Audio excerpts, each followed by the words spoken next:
Praise the Lord dear friends. இந்த அருமையான நாளிலே கர்த்தர் உங்களை ஆசீர்வதிப்பாராக. அவருடைய அளவற்ற கிருபை தயவு உங்கள் மேலே இருப்பதாக. இந்த நாளிலே கூட நாம் பார்க்க போகிற காரியம் என்னவென்றால், பலியா நீதியா? பலியா நீதியா? பாருங்க, நீதிமொழிகள் 21வது அதிகாரம் 3வது வசனம் இப்படியாக சொல்கிறது, பலியிடுவதை பார்க்கிலும் நீதியும் நியாயமும் செய்வதே கர்த்தருக்கு பிரியம் என்று சொல்லுகிறது. பலினா என்ன? இந்த காலகட்டத்தில் பலினா என்ன அப்படின்னு பார்க்கணும். பழைய காலகட்டத்தில், அதாவது பழைய ஏற்பாட்டின் காலத்தில் ஆடு மாடுகளை பலி செலுத்தினார்கள் தேவாலயத்தில்.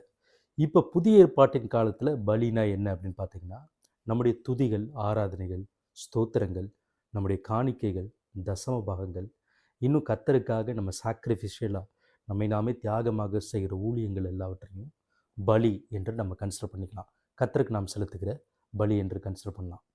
ஸோ இப்படி பலி செலுத்துகிறோம். ஆனால் பாருங்கள், இவ்வளவு பலிகளை நாம் செலுத்தினாலும் நியாயமாக நீதியாக நடந்து கொள்வது கர்த்தருக்கு பிரியம்.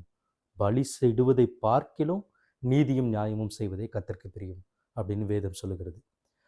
இதில் முக்கியமாக பார்த்திங்கன்னா, சில பேரை பார்த்தோன்னா சபையில் ரொம்ப சர்ச்சில் ரொம்ப நல்ல மனுஷனாக இருக்கலாம்.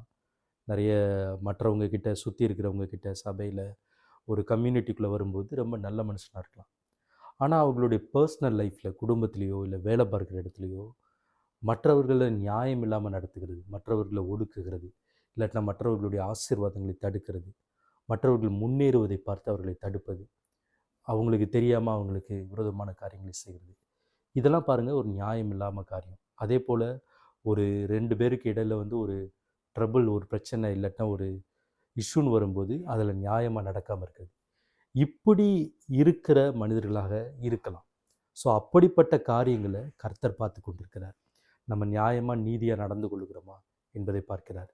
இப்படி நியாயமில்லாமல் நடந்துட்டு நம்ம இங்கே பலி செலுத்துறதுனால கர்த்தருக்கு அது பிரியப்படுத்தாமல் போகக்கூடும். ஸோ ஆகையினால பலியிடுவதை பார்க்கலும் நீதியும் நியாயமும் செய்வதே கர்த்தருக்கு பிரியம். ஸோ நம்மளை நாமே டெஸ்ட் பண்ணணும். நம்மளுடைய ஒர்க் பண்ணுற இடத்துல, ஈவன் உடன் ஊழியர்கள் இடத்துல, இல்லை மற்ற இடங்களில், சபையிலையும் சரி, வீட்டிலையும் சரி, சொந்த குடும்பத்தில் கணவன் மனைவிக்கு இடையில, பிள்ளைகள் இடத்துல, சகோதர சகோதரர்கள் இடத்துல, இப்படி எல்லார் இடத்துலையும் நம்ம நீதி நியாயத்தோடு நடந்துக்கிறோமா அப்படிங்கிறது ரொம்ப முக்கியம். அதுதான் கர்த்தரை பிரியப்படுத்துகிற ஒரு காரியமாக இருக்கும். அதனால் இந்த வார்த்தையின்படி வாழ முயற்சிப்போம். கர்த்தர் உங்களை ஆசீர்வதிப்பாராக. இந்த ஒரு சின்ன ஜெபத்தோடு நம்ம முடிப்போம். நன்றி ஆண்டவரே, பலியிடுவதை பார்க்கலும் நீதியும் நியாயமும் செய்வதே கர்த்தருக்கு பிரியமாக இருக்கிறதே. தகப்பனே, இந்த காரியத்தை நாங்கள் எல்லாரும் கீழ்ப்படிந்து இப்படிப்பட்ட வாழ்க்கை வாழ கர்த்தர் உதவி செய்யுங்கப்பா. இயேசு கிறிஸ்துவின் நாமத்தில் ஜெபிக்கிறோம் நல்ல பிதாவே, ஆமென். God bless you. Thank you.